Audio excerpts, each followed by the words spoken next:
Black representation in video games. Let's talk about it. So I've been playing video games my entire life. Growing up, my friends would jokingly refer to me as a game freak. And if I take a look back, I kind of did fit that description. It all started with the PlayStation 2 to me. My older brother had this console, and looking up to him, I played all the games that he did. GTA San Andreas, Def Jam Fight for New York, WWE SmackDown vs. Raw, and pretty much all of the NFL and NBA Street titles. Surprisingly, these games had very high black representation. This was my first introduction to gaming, so I thought it was the norm. Now fast forward to December 25th, 2011, I got my hands on my very own PlayStation 3. That was the golden era of gaming. Growing up with siblings, man, y'all do not understand how annoying it is having to share a console. So when I got my own, I was happy as hell. This is where my love of gaming really grew, and I also started to expand my category of the games I was playing. As I started dibbling and dabbling into different games, I started noticing something. It's not a lot of niggas in these titles. Now today we're gonna be doing a dive into black representation in video games. I'm going to be addressing the lack of representation, how it can be better, and also titles where I liked how black people were represented in these games. I want to go ahead and clarify this like I do in every video. If you are one of those people that use the sentiment, it's not that deep, go ahead and click off my video, bro. We get deep over here, okay? Pause. But look, no more talking. I hope y'all enjoy this, man. Let's get into it. Let's get it. Black protagonists in video games are rare. Under 5% of major AAA games have a black lead. Historically, since the dawn of gaming, there has always been a white male lead with a gun. Master Chief from Halo, Nathan Drake from Uncharted, Joel from Last of Us. The examples are endless, and we can literally go on and on listing these people off. I've played pretty much all of these games and loved them. Despite the race of anything, I've always valued art, TV shows. Well, white people got the most money, and they are the ones creating these games, so it makes sense. Movies, books, gaming. But on the other hand, I love me some black representation. Sad thing is though, man, the same cannot be said for others. Because in 2026, just the thought of a non-white male lead will get labeled as woke or DEI hire, some lame bullshit. Now to start of this video, I want to talk about some black protagonists that I've played and I come across. CJ from San Andreas is probably the most notable. Releasing in 2004 and selling over 27 million copies, this game was a hit. The way y'all see it, y'all know I gotta get deep. CJ, and I had this game on the original Xbox, my nigga. Not to see, a lot of people didn't have the PlayStation 1 in the original Xbox. I actually had both of those at a point in time, bro. I actually tried not to get rid of the original Xbox because I knew it was going to hold value. And to this day, I think they're selling like $200. Now, they were selling for like $150 a while ago. You know what I'm saying? Years ago. So I'm sure it's still up, you know? But a lot of people didn't have the original PlayStation or the original Xbox, bro. Oh, God. I had both of them. It represents the struggle of black American youth in I had a Dreamcast as well. inner city America. We see them deal with gang violence, drug dealing, police corruption, and broken families. Something that black people in inner cities can most definitely relate to. Now the story follows him returning back home after his mother was gunned down in a shooting. His father is never mentioned in this story, and you know, y'all know me, I add that to the notes. This is a stereotype for black people. They think a lot of us don't have dads, or our dads are in jail, or they're dead, you know? It is the case for some individuals, but not all of us. I can just imagine, you know, a young white kid playing this game that has never interacted with black folks, seeing this and thinking, they all are like this, you know? That's why I just kind of say, you gotta be intentional when you write these characters. To be fair, I don't think Rockstar had this in mind. Just even at this time, in 2004, making a black person your lead, that's crazy. Even though CJ wasn't written the best, I love his character and we all can appreciate him. Now my next example is a character in a game you probably never heard of. Marcus Reed in the game True Crime New York. Now this game wasn't that popular. It released back in 2005, and by December of that year it sold 348,000 copies. This was a flop in Activision's eyes, but numbers never tell the true story. This game was amazing and the lead was even better. This game stars Marcus Reed, a former gangster turned NYPD officer. He works his way up and eventually is promoted to organized crime unit. The story follows him as he investigates multiple crime organizations. Now what makes this game very interesting is you could play as a good cop or a bad cop. We can see how Marcus uses a mix of, you know, his street smarts and his trained police background to get the job done. There are even 2 different endings to this game, but it all depends on how you play, you know, being a good or bad cop. This game deserves its flowers, and I don't know what caused it to do bad. Maybe it wasn't promoted as good, or maybe people didn't want to play as a black character. I don't know. Now let's talk about one of the most loved black protagonists, Lee Everett from the Walking Dead Telltale series, specifically season 1. He is a deep character with a, you know, kind of troubled past. The game starts off with him in the back of a police car after being convicted of murder. I don't know, y'all, is that playing into the angry black man trophy, going to jail? Okay, let me chill. It turns out he murdered a state senator who was sleeping with his wife. While being transported to a prison, a zombie apocalypse breaks out. Throughout the game, we see Lee develop his survival skills. He's learning how to make better moral choices and also becomes a great leader. What we all adore about him. The graphics are ass, bro. I can't.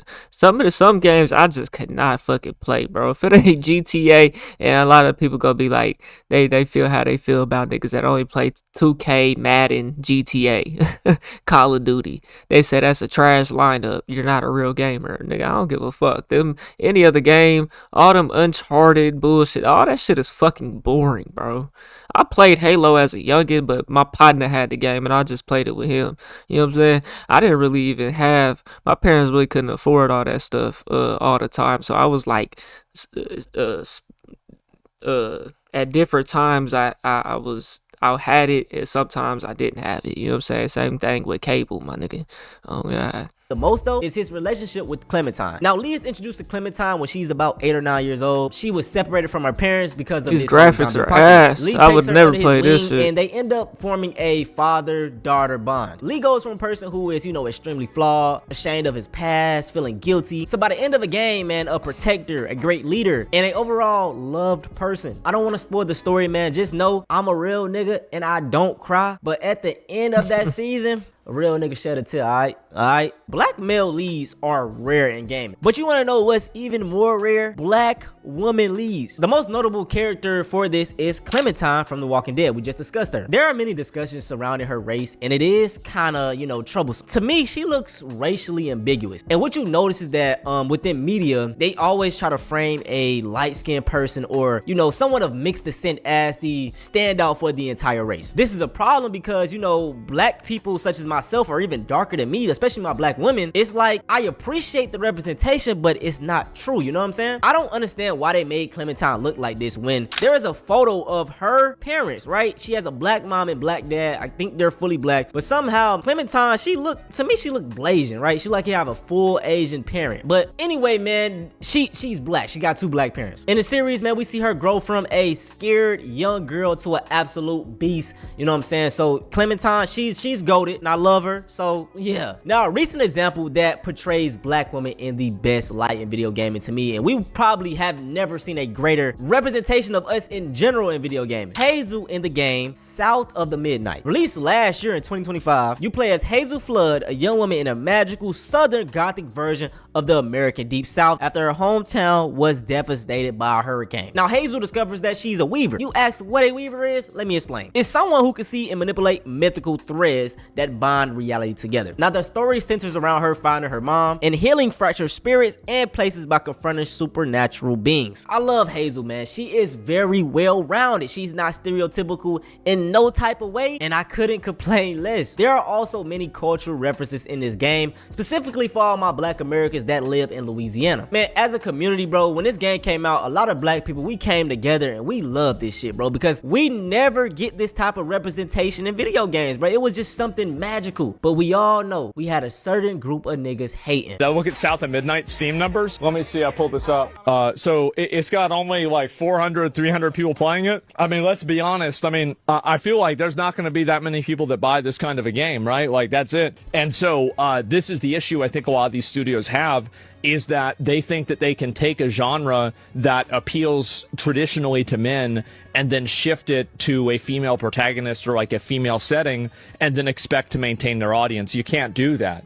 That's just not how it works, right? It's like if a game is just not good, it's just not good, bro. I ain't never even heard of this shit. You're adding in a character into a video game and like it's an action combat game. If it's a female character, she better have huge tits. And if she doesn't, you're doing something wrong. Like, I'm sorry. Because says the dude who never leaves his house and only beats his meat. People that play those games are gooners and guys, and that's what they want to see. You don't give it Gooners and guys, but you just said about big titties. Like, what are you talking about, to them, dude? well, that's fine. They don't give you their money. And this is the problem, is like, as soon as studios realize this and they start like listening to players rather than like assuming that, you know, players don't know what they want or like some bullshit, then we'll actually see big changes happen and we'll see things improve. But it's going to take a while, right? That white narcissism is real. If it doesn't center these folks, then it's a problem. It's just sad that in 2026, us wanting to be seen more is a problem and will make some folks uncomfortable. Even though all of media throughout all of time, you know, in America has been centered around white folks, man. And it's like, golly, bro, y'all complain too damn much.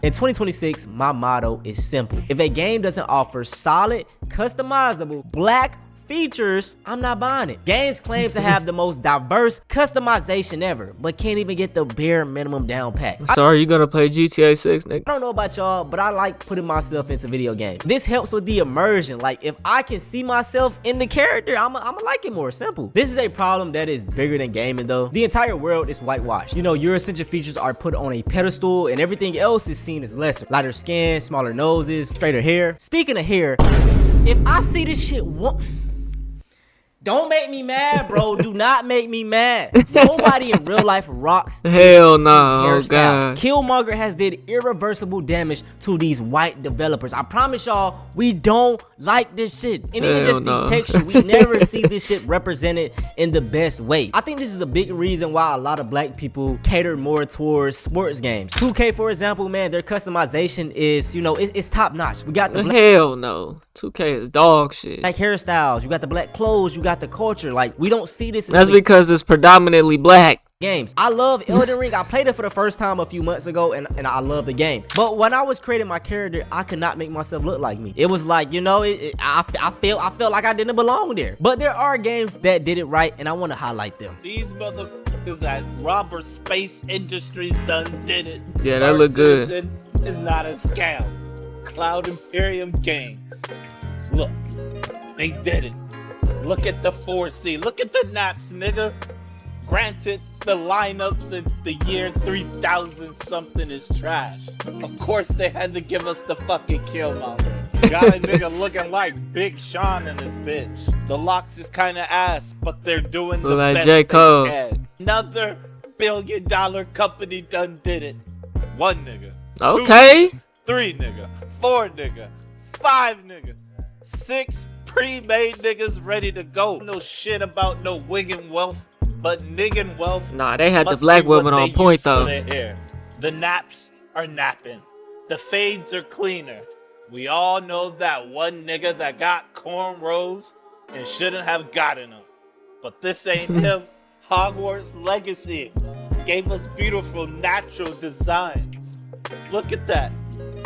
She looking at me right now like you see the baby hairs. Hey, to the women out there, this is a good hairstyle. Y'all need to rock this right here some more. Nigga, The long cornrows with the little bun and fresh.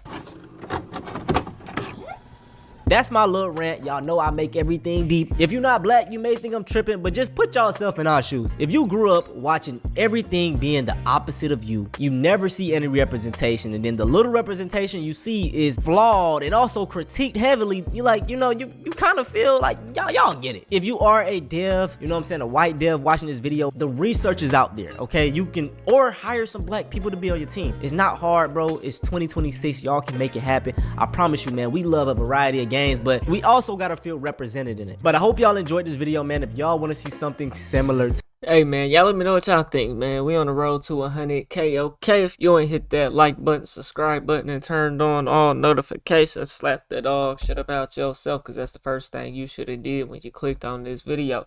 I'll get at you on the next one, and I'm gone. TYP the 9.